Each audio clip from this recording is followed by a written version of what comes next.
Nananayab akong kung malupit na amigo ba. Kung veterano gid sa tanan. Pa-shout out ko sa atong kung malupit na diha. Tinigyan po no. Gising. Muna nang gising-isiya lang ang trabaho ba. Kutob lang gising jud.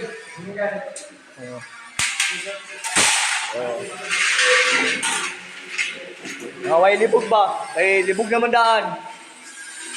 Kini pa shout out gyapon ko ni sa akong mga malulupit na electrician. Kana po sila. Yan po akong mga malulupit na amigo. Gising lang, mga way libog ba? Kay libog naman daan. Yan po sila, sobra po silang busy. Busy good.